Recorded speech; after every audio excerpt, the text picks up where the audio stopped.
Welcome to the Resilient Recruiter Podcast. I'm your host, Mark Whitby, and today we're joined by Emma Freivogel. Emma is the founder and CEO of Radical Recruit, a pioneering charity that supports companies in recruiting talent from a diverse range of backgrounds, including individuals with prior contact to the criminal justice system, victims of domestic violence, and homelessness, among other barriers to work. She is also the co-founder of Be Radical, a profit-for-good consultancy that supports job seekers from similar communities in securing more senior and skilled appointments, often within those same companies. Be Radical also assists businesses in laying the foundations of success and reimagining their usual ways of working through training, workshops, strategy sessions, audits, advisory services, and early careers recruitment. By collaborating with Radical brands, businesses not only diversify their talent pool and teams, but also enhance their social value. Emma's leadership is driven by a commitment to equality and social justice, aiming to create inclusive opportunities in the labor market and transform recruitment practices so they are welcoming and fair. Emma Freivogel, am I saying that right? You did. First time you didn't even check with me. I'm well impressed. I don't think anyone in the history of my lifetime has managed to get my surname right the first go. Practicing. Well I'm glad we're finally doing this. Yeah, it's great to meet you, Mark. Yeah, absolutely. So it's funny because when I first approached you about being on the podcast, you were like, are you sure? Are you sure you want me to come on the show? Because what we do is pretty different to what you might expect. So can you explain like how because you've got a business and you've got a B Corp as well. No, so we've got that's all right. So I've got two hats on today. So I originally founded a community interest company, which is a useless legal structure, except if you want to get like a charitable project, off the ground very quickly. So in October 2019, I founded Radical Recruit, and that was a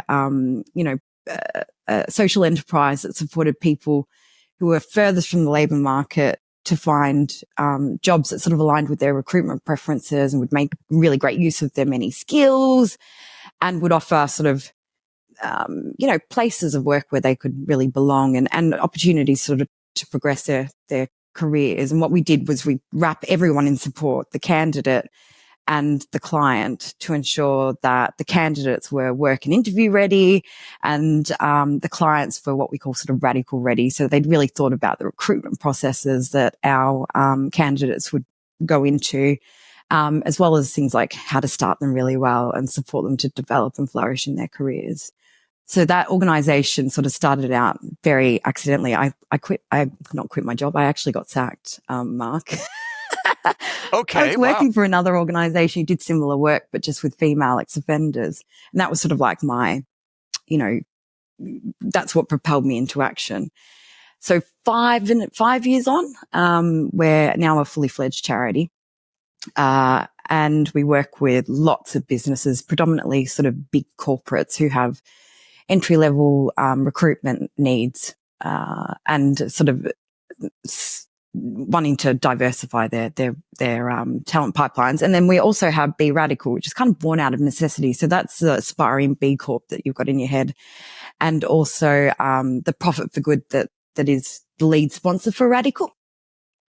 And that business was born out of necessity, really, because what we realized was there's no shortage of like radical talent. So those people I talked about who I started the charity for, who will let you sort of get them from A, not knowing what they're very good at or what they want to do from a career perspective, to B, able to take themselves to market or be represented in front of our employers. The challenge was always finding employers who, were turning their diversity rhetoric, their policy into recruitment practice that meant that our, radical talent had a fair go if they dared apply. So that business supports organizations to look at the really fundamental things like policy and process, recruitment, ESG, CSR strategy, as well as capacity building the teams that then go and have to do the grunt work essentially once the strategy's been set. Emma, let me just pause here for a second before we get too far along, because I just want to really understand and appreciate the the candidates you're representing. So can you say more about and give examples of the people you mentioned furthest from the labor market that you're trying to encourage these corporates to hire? Yeah, certainly. So we work with two really distinct communities. People who should enjoy protections under the law, but very often don't. So think about your global majority or BAME communities, women, disabled folk, the LGBTQIA plus community. That's a real mouthful, isn't it? These types of individuals who should enjoy protections, but very often don't because they don't get a foot in the door into the labor market. So that's very, very, sorry, I'm not speaking very well today. That's one of the focuses. And then the other focus is people who've had usually, like adverse life experiences that make it really challenging to get a job or keep them in underemployment or make it challenging to come back after a period of absence. So, people who've been to prison or who have criminal records, people who've experienced domestic violence or homelessness or addiction, these types of individuals whose talents are often overlooked or who just don't get a chance in the first instance to start a career. So they're the types of people we work with. To give you the spectrum is huge. So like the woman who inspired Radical she's got 47 convictions. She's a black woman, a queer woman, born into a family of 16 siblings, not including her. Her parents were members of opposing gangs, born into, generational poverty. Her mum used to starve her and beat her and do all sorts of awful things. Her father would involve her in his sort of prolific criminal activity. By the age of 12, I think she'd had a gun held to her head and she had weapons charges. So this is the sort of person that we would support sort of at that very entry level early careers. So we've placed her 4 or 5 times in the last 5 years. She's now in a 60K head chef role. Wow. So, okay. So yeah, let's slow this down, Emma, because you're throwing a lot of information out here, which I'm still processing because I think for anybody who is listening, who up until they heard your take, they may have thought that what they do is hard, that recruitment is hard, it's a hard job. But what you're describing sounds way harder than convincing a company to hire a salesperson or a programmer from, a more traditional background. So can you say, in what way did this individual inspire you to launch this business? And can you say more about? Yeah, the brand story. Yeah. I'd worked with sort of the underdogs of society for 15 odd years in lots of different sort of charity roles, and became acutely aware of the fact that there were 35,000 odd recruitment agencies, registered as trading at the time I started Radical, but they were and remain largely inaccessible to sort of people who don't fit the popular mold. Anyway, before I founded Radical, I worked for an organization that supported women coming out of prison. That's where I met Chanel, the woman who inspired Radical. And in my first week, I was asked to give Chanel a call. She was residing at HMP Downview, which is a women's prison in Sutton, in Surrey. And she had about 6 weeks left on a 6-year sentence. She'd been incarcerated for arson and threats to kill. So 2 real big charges that would make it very difficult for her to find a job on the outside. And she'd never worked a legitimate job pre-prison. And by that stage, she'd spent about 10 years in prison. She was 25, 26 at the time. Anyway, my job, I was green, never had any experience recruiting, terrible at writing CVs, all the stuff that you need to have in your back pocket if you want to be a decent recruiter. And I had a quick call with her, about 20 minutes on the phone, and she sort of downloaded her life to me. And she was talking about this social enterprise that she'd founded and was running from within the prison called Down the Cake Hole. So it turns out Chan was this amazing cook and had a real passion for baking.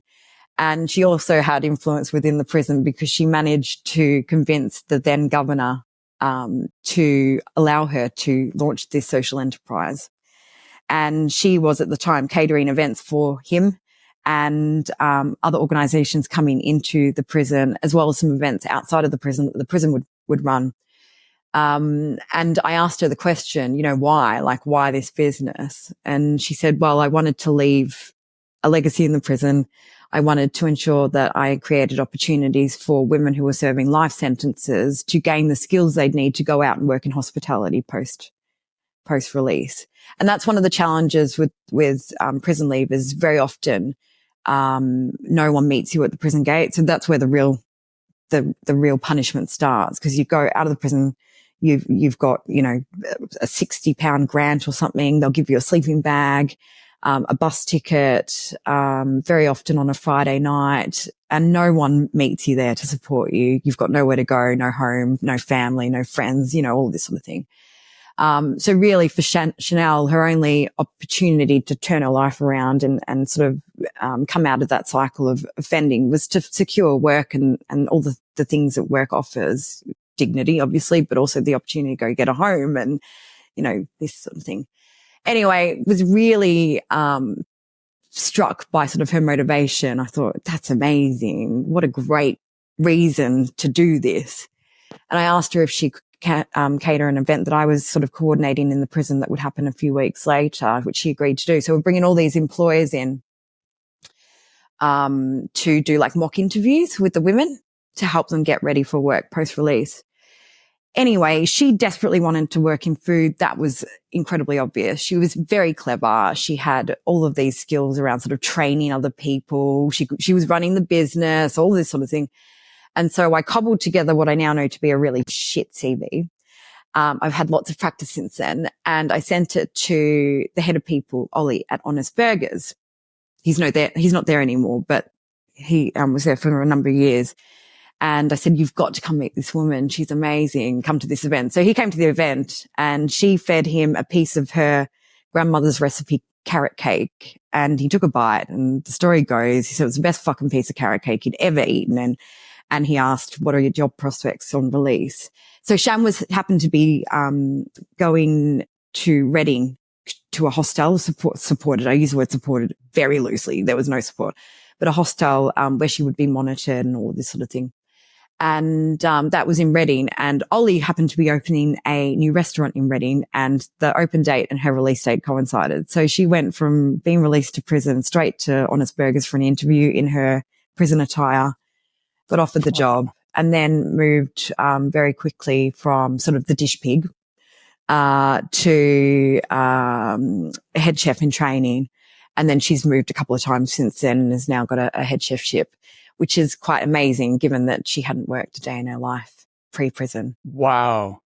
That's incredible. So then how did that lead you to launch the business Radical? Because we were talking at the Reward Gateway Engagement Excellence Summit about 18 or maybe 2 years later. She'd been out of prison for about, around 2 years, I think.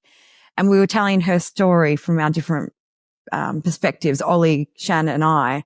And she was sitting in front of a room of suits. It was a really corporate event. And she pitched this room, and she was like, she was pleading with the audience to think differently about talent and to think about sort of the human and the moral case for recruiting from prison leaver backgrounds and just people who've not really had a chance to get started or who had made mistakes, and paid for them by going to prison. And the room, and she was saying things like, I haven't, offended for 6 months. I've, or since my release, I'm now training to be blah, blah, blah, and that. I've got a community I feel like I belong to. I've got a safe home. This is the first time in my life I've ever felt safe. And I thought, fucking hell, like it was a shit CV and one introduction to an employer who could see her potential, and a piece of carrot cake. And she turned her life around. I was just like, it was just one of these moments where I was like, I've got to do this for men in prison. I've got to do this for homeless folks. I've got to, there are 90 odd thousand male cells in the male estate. There are 14 million people with disabilities. There are 230,000 homeless folk in the UK. domestic violence is all these communities are just not getting good recruitment services because they have gaps on their CV and no one knows what to do with them because they're scary, Yeah. Emma, can I address that? Because that was the very first thing that occurred to me is like what you're describing. I mean, so it's Sherry, right? Was the person Shan, sorry. So Shan's story is sympathetic and you've given the backstory and the kind of context in which she grew up and everything. But the communities you're describing, especially the ex-offenders, that freaks me out. And that sound like that's, I think, is a kind of without intellectually thinking it through. It's almost like a gut reaction. It's totally a gut. Yeah. Like there's a gut response of like, oh my God, I don't know if I could do that. Like I don't know if I've even ever met an ex-offender, let alone like, so you're working closely with people to help them improve their life circumstance. So, but presumably there's people in that community that you wouldn't want to be in a room with or have anything to do with, or do you just take people as they come and feel like, well, everyone deserves another chance? Like, what's your philosophy around this? Yeah. I mean, I think my strong feeling is that the right to work should be inalienable, because without work, you can't possibly live a good life. And, True. People who are living in poverty are those that populate our prison system. So if we're really serious, whether we're politicians, charity leaders, business leaders, about community safety and coherence, about human rights, about saving the public purse money economically, there's not one business case that doesn't make sense if you think about it. I would say to people whose gut reaction is, oh God, they're dangerous, they're scary. Would you hire Richard Branson? Would you hire Nelson Mandela? Of course you would, both ex-cons. So, this, stereotype, this sort of really negative, perception of people who've been to prison, it's a blanket type perception that for sure, everyone is tarred with, sadly. And really a lot of the fear could be addressed if you knew the story behind the CV. I would also say to those business leaders or anyone really, unless you're DBS checking absolutely everyone who comes into your business and who's in your friendship circle and in your church group and, all of these communities that we all belong to, it is very likely that you are either recruiting, in the process of recruiting someone who's got a conviction, or have people on staff who have convictions. You've definitely got a friend who's got a conviction. I can guarantee it. They're everywhere. There's 11 million people in the UK have a criminal conviction. 1 million of them have unspent convictions. So yeah, yes, I guess if you look at it through, that real Hollywood lens, absolutely everyone with convictions are scary. But really, the female state's full of women who have, hidden guns under their beds under duress because their partner's dealing drugs.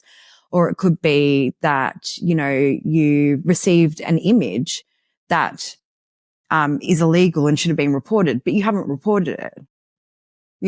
So there's a whole load of nuance. You've got people sitting in prison because they've stolen food for their kids,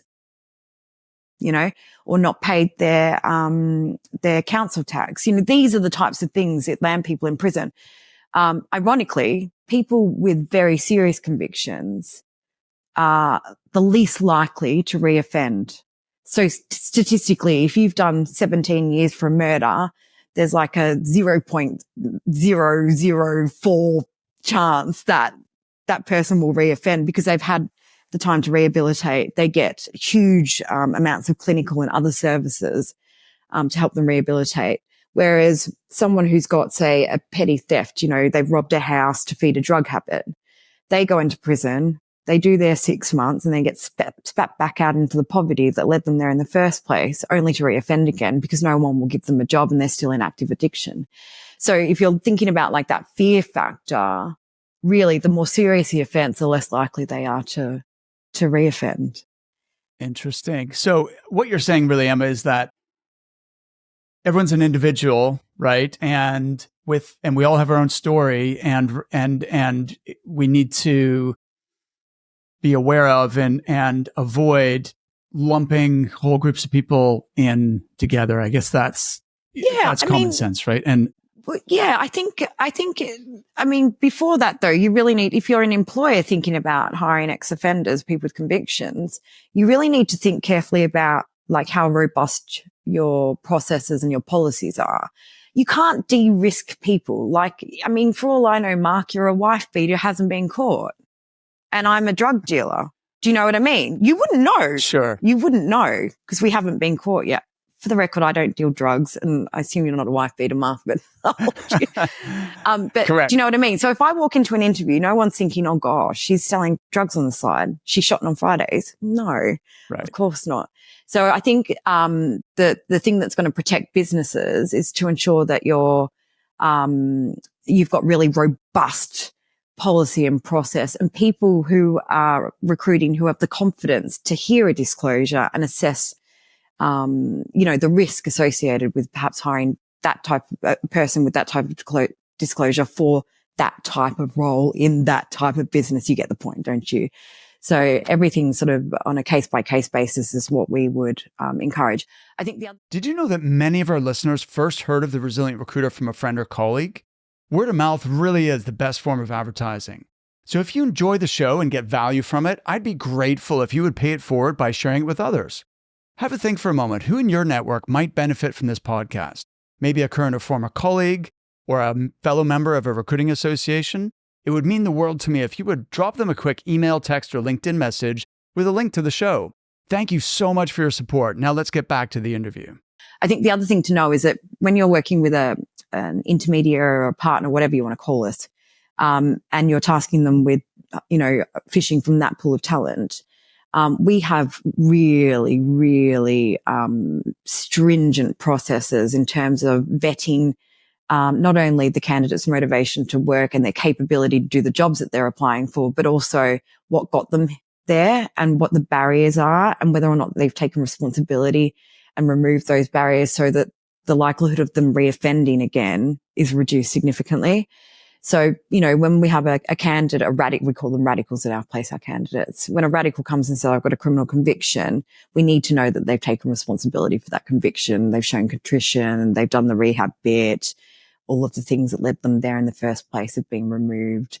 So you've got processes and policies to de-risk the people rather than trying to de-risk the. Makes sense. Emma, so so many questions. First of all, how did you get into this line of work? No one in corporate would give me a job, Mark, because I swear too much. No, my mum, everything in my life that's not going to lead to any money or looking good is not joking. So I'm short because of my mum, got back problems because of my mum, and I work in the charity sector. I'm going to be poor because of my mum. Definitely my mother. She, had an open door policy as a kid. So she came from really poverty. You mean when you were a kid? When I was a kid. Yeah, absolutely. Sorry. Yeah. So she lived in poverty. She was one of 7, siblings, and her, mum was very unwell with bipolar. And they lived sort of well below the breadline. But she always had this just ethos, I guess, or always taught us, not explicitly, but we always sort of looked after people in our family. Right. And by she example, did that. Teaching by example. Yeah, she did that by feeding the kids on the, in the neighborhood that, I don't know, their parents were having a divorce, or, we took a whole family in for months and months into our, this is just how my mum is. So I think, caring for people and, human rights and advocacy and all these things that my mum did a lot of informally are very important to me now. And it gives you a kick. Like there's something beautiful about, placing someone into work who has never really thought they were going to amount to anything, because they've been told over and over and over by every system, every structure, every bloody institution that they're not good enough. So that's a beautiful thing too. That's what keeps me in it.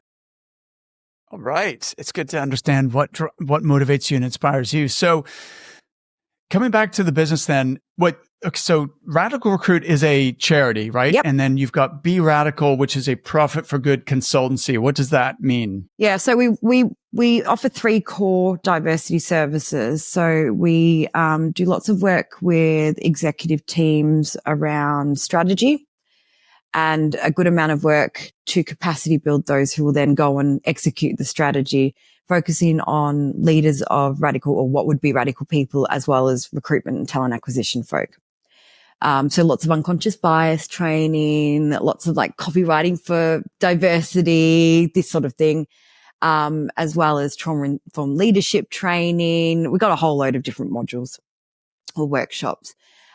We also support with recruitment at that graduate level all the way up to key senior hires. So I'll give you an example. We worked with WPP not long ago, and placed 12 radicals. So a third were women, 2/3 were global majority, and a third were disabled into WPP's IT transformation department. And so they're on 3-year contracts. None of them had degrees.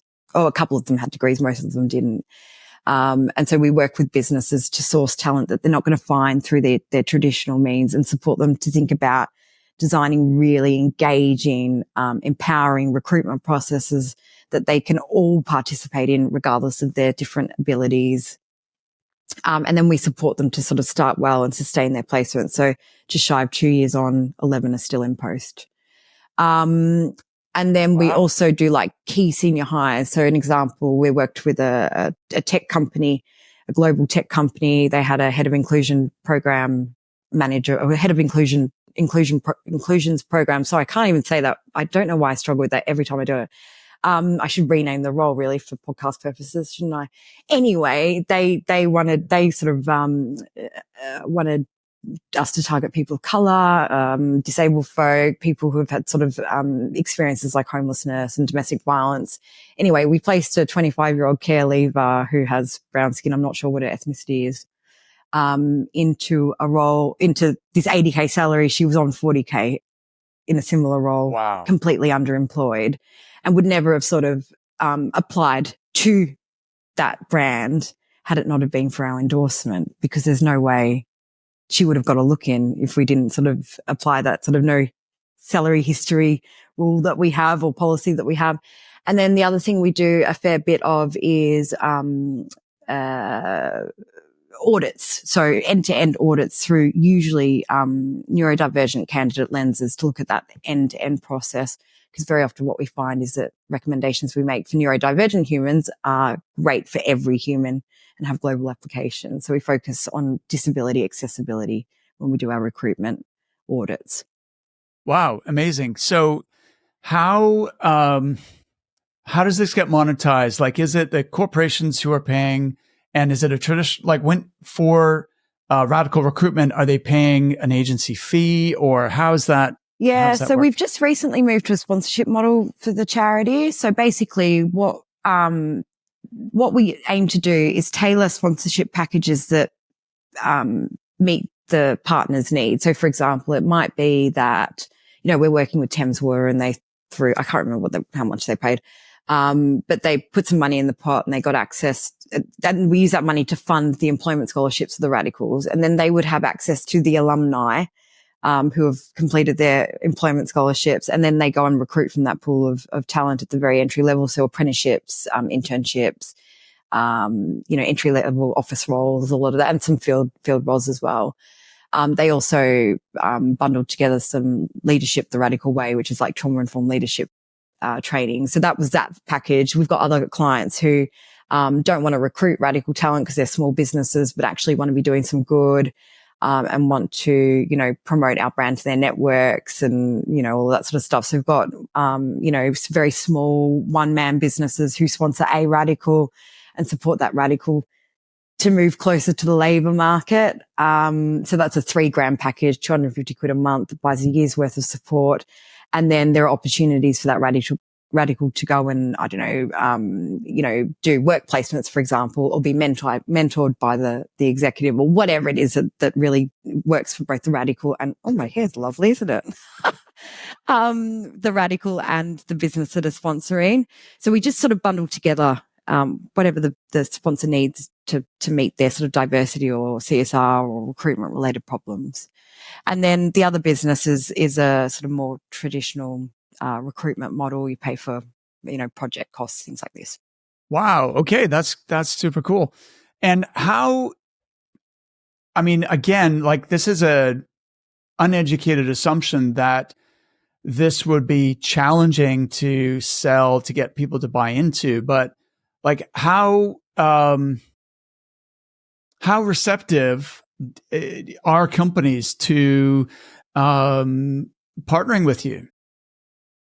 I don't know whether I've gotten better at it or whether the landscape is sort of changing. There's not one executive in the world right now, if you ask them, is diversity on the top of your agenda? They're going to say no. They're all talking the talk. I think the reality is that unless, the executive sponsors this diversity work, unless it's properly resourced, unless there is, a thoughtful, considered approach, unless people are measuring impact and linking it to the business case, the work's probably not going to get done or done very well. So we're talking about, organizations coming to Radical, say we want to sort of recruit from this pool of talent, but very often they haven't appreciated the challenges that pool of talent would face with regard to their specific recruitment process. So there is a need to really empathize with the challenge and accommodate individuals from X talent pool. That's not happening very often. So there's sort of a will to recruit, radicals, but actually very often not the time, not the resource, not the will to go and accommodate them so that they would really flourish in the usual process. And that's the bit that's missing, I think, as far as sort of executives are concerned and businesses are concerned.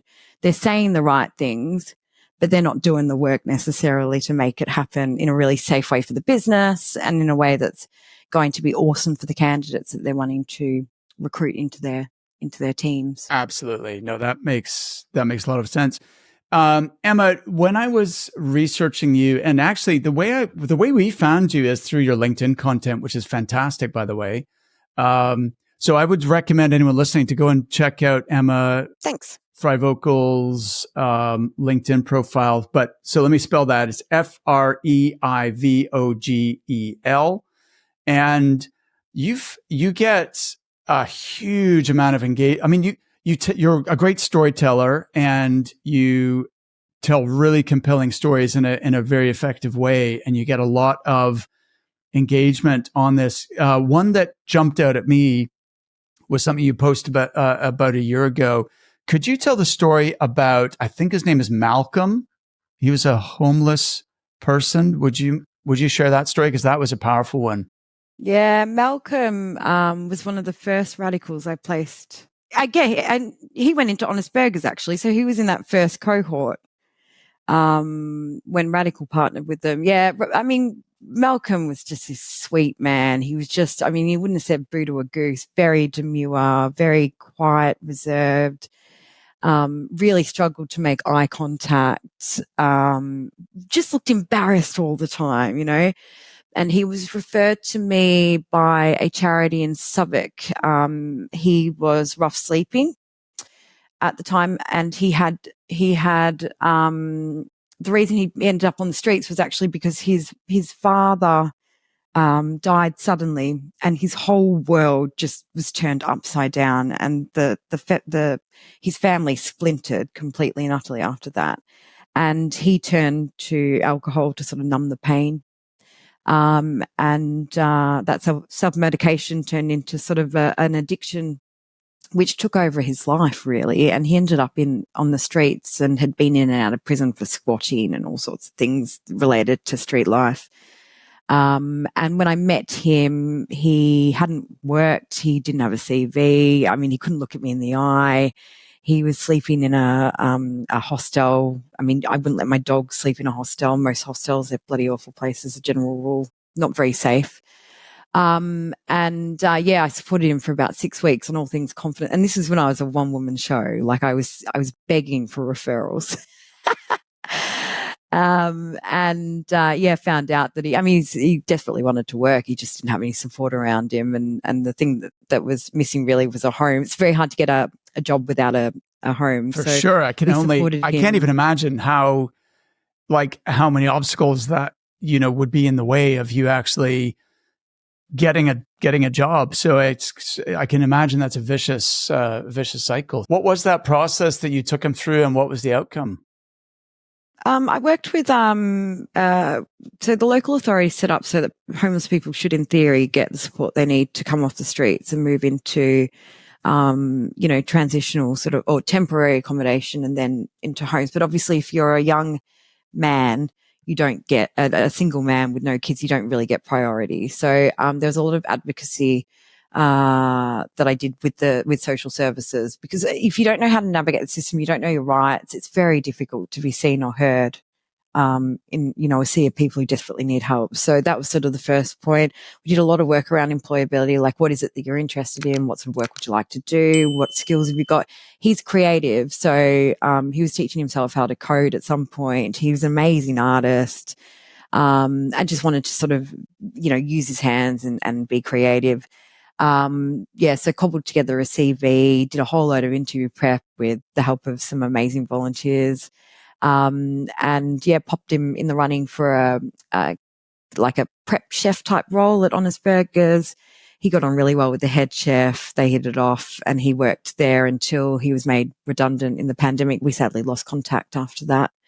And in terms of post-placement support, lots of contact just to make sure that things were going as smoothly as they could at work, and that there was no sort of need for support there. And also that, his accommodation was sustained and his benefits were sorted and his debt was cleared and all this sort of stuff that makes it possible to keep carrying on, keep going to work, retain accommodation, all that sort of stuff. So yeah, a really holistic offering. It wasn't, I didn't know what I was doing back then. I was just giving it a go, but it worked. Wow. It's working. It's better nowadays, that's for sure. So fast forward to today, Emma, then what's the size and structure of the organization, and what are your, what's the vision for the future? Yeah. So with Be Radical, we're very much in startup mode. I co-founded that with two other amazing women. They're amazing, less so me probably. And we work, there's about 1.5 of us in that business at any given time. So you can appreciate growing that's really challenging, because we're also running the charity together as a leadership team. To get through the next 6 months would be good. I'm told most startups fail in the first 2 years. We've got 6 months left. Fingers crossed, please, Mark. You'll make it. And we'd like to be sort of the go-to diversity and ESG partner for businesses big and small, who are wanting to actually do something about their commitment to diversity, need a bit of help. The charity is a significantly bigger team in the sense that we've got 6 trustees who govern us. They're all radical in their own right, including Shan. She's on our board. And then we have a team of, it's Holly, Kirsty, and myself, as well as 2 paid staff members who were radicals. Alicia was formerly homeless. She was homeless when I met her, and Chris had been to prison.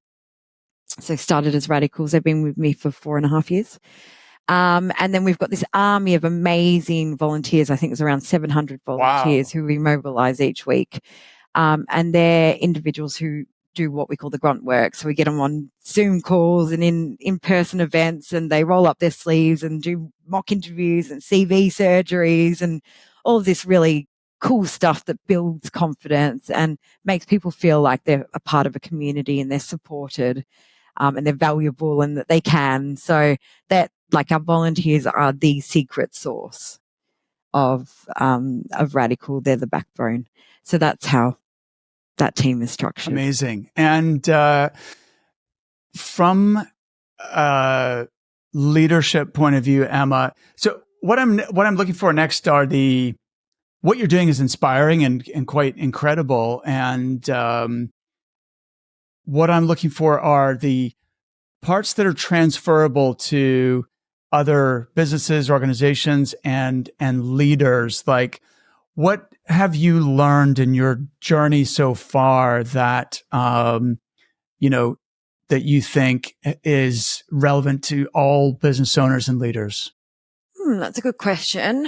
I think from a diversity perspective, if we treated diversity as seriously as we do things like financial resilience and mitigating the risk of cyber attacks and this sort of thing, then we would not have a problem filling roles at any level or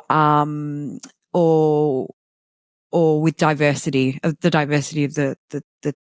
our businesses. It's just because it would be properly resourced. You'd have sponsorship from the top. It would be everybody's, responsibility, blah, blah, blah. So I think that's the one big thing is like, if you're going to claim to care about diversity, you need to treat it with the seriousness you would cybersecurity or, whatever, fundraising or whatever. So that's one thing. I think that if leaders could just be more human-centric generally, not with regard to the way they view and interact with radical talent, but just people in general. We're all looking for the same things. We all benefit from the same things.